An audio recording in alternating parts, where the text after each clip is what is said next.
इस वीडियो में हम डिस्कस करेंगे साबुन और साबुनीकरण के बारे में। तो देखिए, सबसे ये साबुन और अपमार्जक के बारे में भी डिस्कस करेंगे। सबसे पहला हम टॉपिक लेते हैं कि साबुन क्या होता है और साबुनीकरण की क्रिया क्या होती है। साबुन व साबुनीकरण।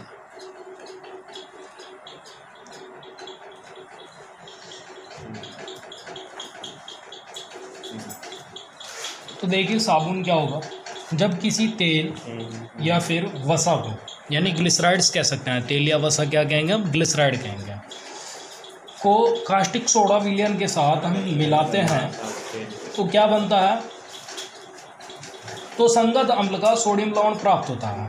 और दूसरा जो होता है ग्लिसरॉल बनता है। मतलब तेल, ये जो वसा होंगे ना, तेल और वसा, ये किस में बदल जाते हैं, एक तो ग्लिसरॉल में और दूसरा क्या बन जाता है, एक कहेंगे कार्बोक्सिलिक अम्ल का सोडियम लवण बनेगा। क्या बनेगा, कार्बोक्सिलिक अम्ल का सोडियम लवण प्राप्त होता है।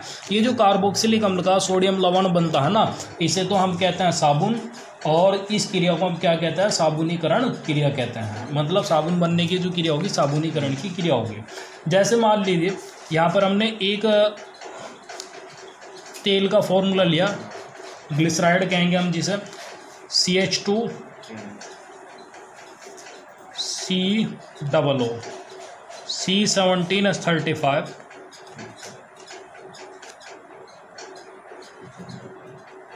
CH COO C17H35 single bond CH2 COO C17H35। Caustic soda विलयन के साथ कास्टिक सोडा हो गया, यानी NaOH।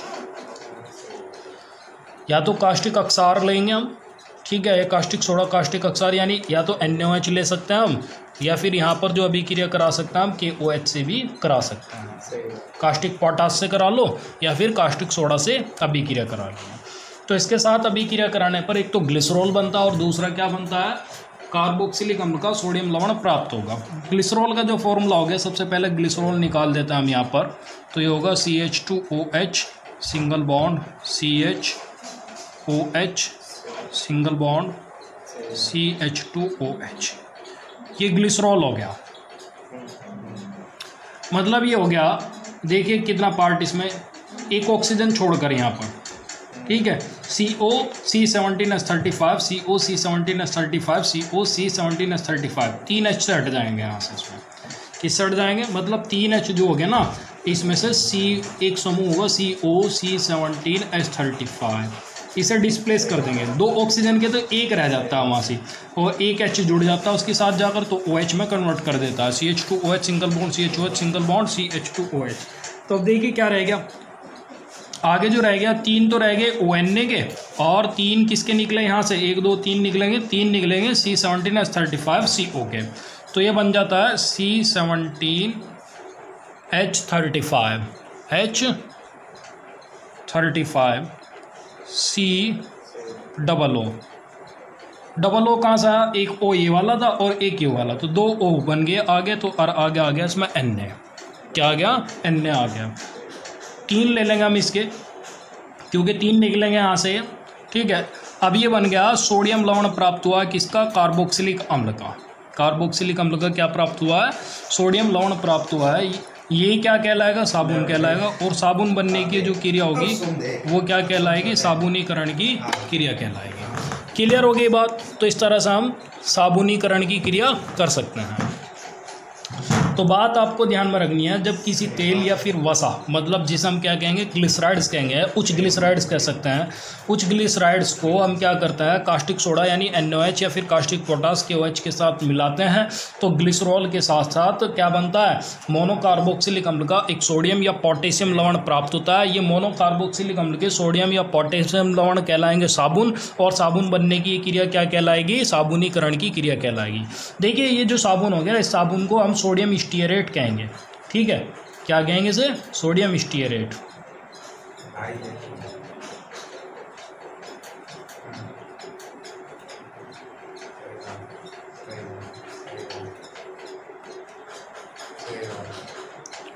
क्लियर हो गई बात ये। तो ये था साबुन के बारे में।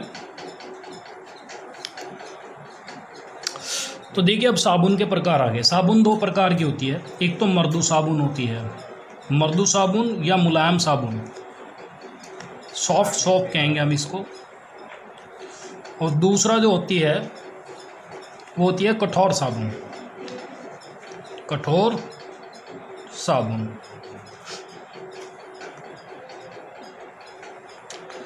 कठोर साबुन का जो निर्माण होता है वो NaH के द्वारा होता है। किसके द्वारा, मतलब ये कहेंगे कठोर साबुन जो होती है ना, मोनोकार्बोक्सिलिक अम्ल का सोडियम लवण, यानी सोडियम लवण होता है, वो कठोर साबुन होगी। और ये जो होती है साधारण पानी के साथ आसानी से झाग नहीं देती है, ये पानी के साथ में आसानी से झाग नहीं देती है, तो इसलिए क्या होती है, ये कठोर साबुन होती है। दूसरी क्या होती है, मृदु साबुन। मृदु साबुन का जो निर्माण होता है वो KOH के द्वारा होता है, मतलब कास्टिक पोटास का यूज़ किया जाता है, ठीक है। और मृदु साबुन जो होती है ना वो पानी के साथ आसानी से झाग दे देती है, तो इसलिए क्या होती है, मृदु साबुन होती है। अच्छा, आपको अब बताऊँगा मैं अच्छे साबुन की विशेषताएँ, यानी अच्छे साबुन की क्या क्या विशेषताएँ होनी चाहिए। हम यहाँ पर लिख देते हैं अच्छे साबुन की विशेषताएं। आप सभी जानते होंगे, बड़ा सिंपल सा टॉपिक है ये, अच्छे साबुन की विशेषताएं। क्या क्या विशेषताएं होनी चाहिए। नंबर 1 तो साबुन प्रयोग करते समय चटकना नहीं चाहिए, ठीक है।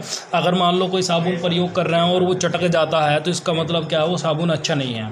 दूसरा क्या होना चाहिए, वो मृदु पानी के साथ आसानी से झाग देने वाली होनी चाहिए। तीसरा, जो अच्छा साबुन जो होता है ना उसमें KOH मतलब अक्सार की मात्रा उसमें ज़्यादा नहीं होनी चाहिए। अच्छे साबुन में अक्सार की मात्रा ज़्यादा नहीं होनी चाहिए, तो अच्छे साबुन की विशेषताएँ हैं। और चौथा क्या होना चाहिए उसमें, मतलब शरीर की अच्छी तरह से सफाई प्रक्रिया का गुण उसके अंदर होना चाहिए। ये भी क्या होता है, अच्छे साबुन की एक विशेषताएं होती है। साबुन एंटीसेप्टिक होना चाहिए। किस प्रकार का होना चाहिए, एंटीसेप्टिक होना चाहिए। सब अच्छे साबुन की विशेषताएं होती है। चलिए अब हम नेक्स्ट टॉपिक अपना स्टार्ट करते हैं। तो हमारा टॉपिक शुरू होता है अपमार्जक से। तो देखिए अपमार्जक क्या होते हैं, हम इंग्लिश में ना डिटर्जेंट कहते हैं, जो सरफ यानी कपड़े की धुलाई में जिसका इस्तेमाल करते हैं ना, वो ये डिटर्जेंट होता है जो पाउडर की फॉर्म में मिलता है, ठीक है। तो देखिए alkyl hydrogen sulphate, alkyl hydrogen sulphate मतलब ये कहेंगे RHSO4, या फिर क्या कहेंगे बेंजीन सल्फोनिक अम्ल, बेंजीन सल्फोनिक अम्ल, बेंजीन सल्फोनिक अम्ल या C6H5SO3H। इनके जो सोडियम लवण होते हैं, इनके सोडियम लवण वे क्या कहलाते हैं, अपमार्जक कहलाएंगे। मतलब जैसे बेंजीन सल्फोनिक अम्ल हो गया, C6H5SO3H हो गया, इसका सोडियम लवण होगा ना, तो इसका जो सोडियम लवण हो जाएगा वो बन जाएगा C6H5SO3Na। ये क्या कहलाएगा, अपमार्जक कहलाएगा। ये क्या कहलाएगा, अपमार्जक कहलाएगा। या फिर एल्किल हाइड्रोजन सल्फेट का जो सोडियम लवण होगा ये क्या कहलाएगा, RSO3Na या RSO4Na, ठीक है। ये क्या कहलाएगा, अपमार्जक कहलाएगा, ठीक है ना। तो ये सब अपमार्जक के एग्जाम्पल है। R की जगह एल्किल समूह, जैसे यहाँ पर आप ले सकते हो 5 कार्बन 6 कार्बन वाला। एक एग्जाम्पल मैं इसका बता दूँ, एक अपमार्जक का नाम सोडियम लोरिल सल्फेट। सोडियम लोरिल सल्फेट जो होता है एक अपमार्जक होता है, ठीक है।